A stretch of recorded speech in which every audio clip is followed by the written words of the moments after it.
Hello friends, welcome back to our channel கதை கேட்போம் வாங்க. Episode 11 of Atomic Habits. The two-step process to changing your identity. Your identity emerges out of your habits. You are not born with preset beliefs. Every belief, including those about yourself, is learned and conditioned through experience. More precisely, your habits are how you embody your identity. When you make your bed each day, you embody the identity of an organized person. When you write each day, you embody the identity of a creative person. When you train each day, you embody the identity of an athletic person.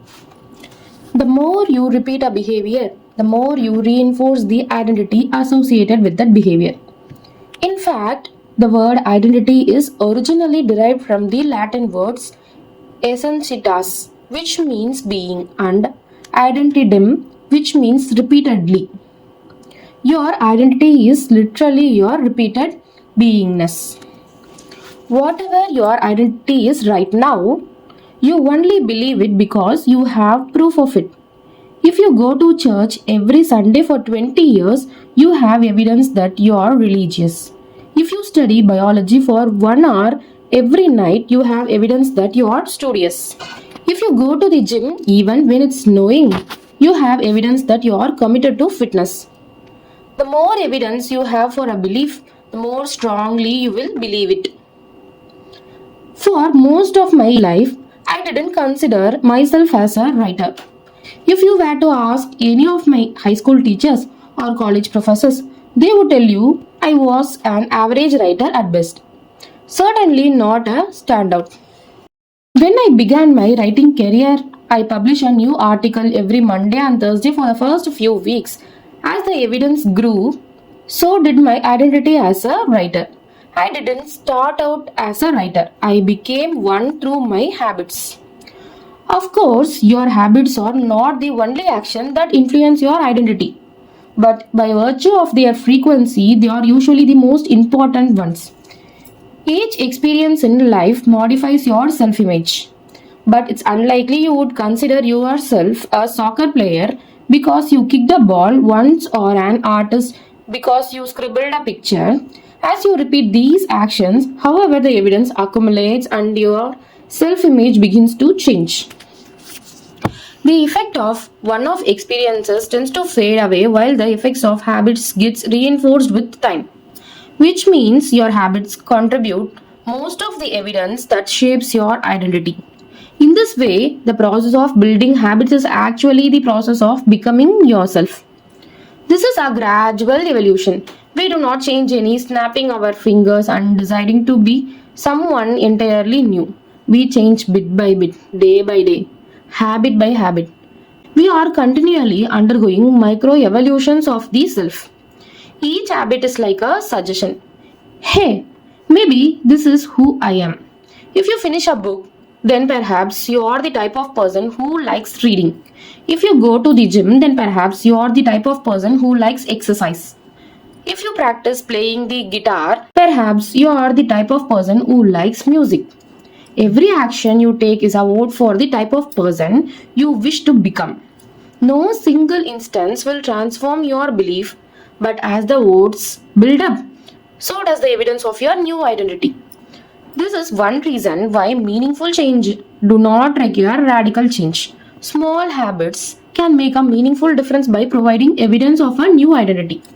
And if a change is meaningful, it actually is big. That's the paradox of making small improvements.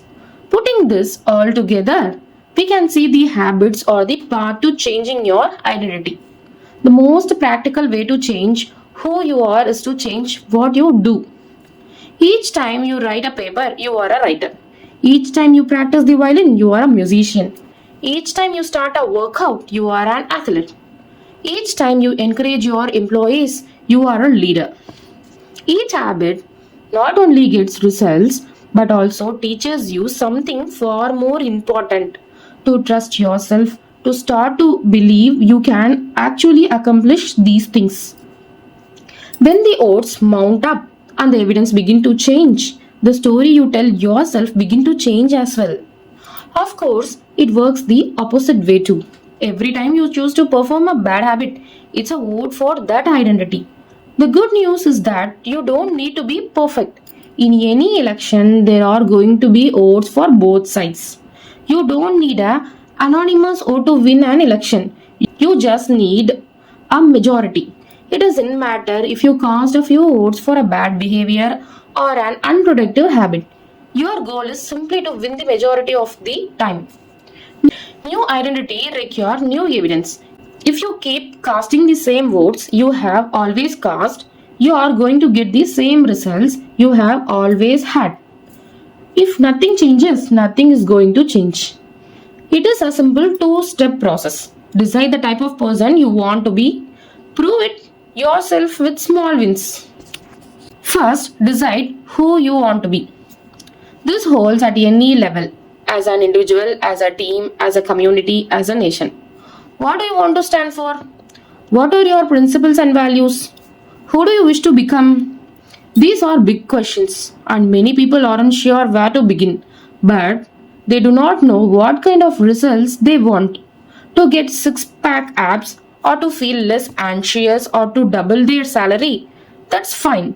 Start there and work backward from the results you want to the type of person who could get those results. Ask yourself, who is the type of person that could get the outcome I want? Who is the type of person that could lose 40 pounds? Who is the type of person that could learn a new language? Who is the type of person that could run a successful startup? For example, who is the type of person who could write a book? It is probably someone who is consistent and reliable. Now your focus shifts from writing a book to being the type of person who is consistent and reliable. This process can lead to beliefs like, I am the kind of teacher who stands up for their students. I am the kind of doctor who gives each patient the time and empathy they need. I am the kind of manager who advocates for their employees. Once you have a handle on the type of person you want to be, you can begin taking small steps to reinforce your desired identity. I have a friend who lost over 100 pounds by asking herself, what would a healthy person do? All day long, she would use this question as a guide.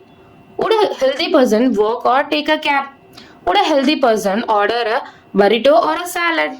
She figured if she acted like a healthy person long enough, eventually would become that person. She was right. The concept of identity-based habit is our first introduction to another key theme in this book, feedback loops. Your habits shape your identity and your identity shapes your habits. It's a two-way street. The formation of all habits is a feedback loop. But it's important to let your values, principles, and identity drive the loop rather than your results. The focus should always be on becoming that type of person, not getting a particular outcome. The real reason habits matter. Identity change is the North Star of habit change.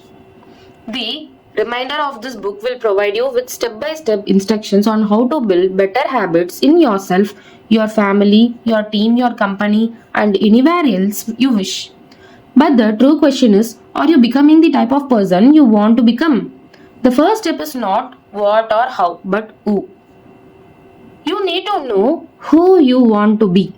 Otherwise, your quest for change is like a boat without a rudder. And that's why we are starting here. You have the power to change your belief about yourself. Your identity is not set in stone.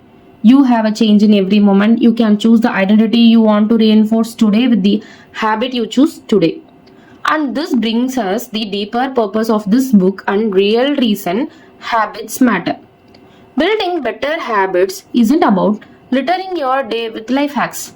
It's not about flossing one teeth each night or taking a cold shower each morning or wearing the same outfit each day. It's not about achieving external measures of success like earning more money, losing weight, or reducing stress.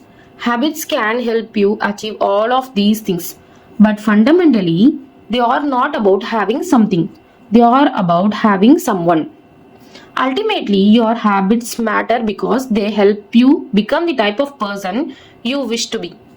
They are the channel through which you develop your deepest belief about yourself. Quite literally, you become your habits. Chapter summary. There are three levels of change: outcome change, process change, and identity change. The most effective way to change your habits is to focus not on what you want to achieve, but on who you wish to become. Your identity emerges out of your habits.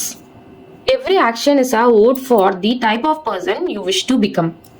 Becoming the best version of yourself requires you to continuously edit your belief and to upgrade and expand your identity. Real reason habits matter is not because they can get you better results, but because they can change your belief about yourself. Thank you.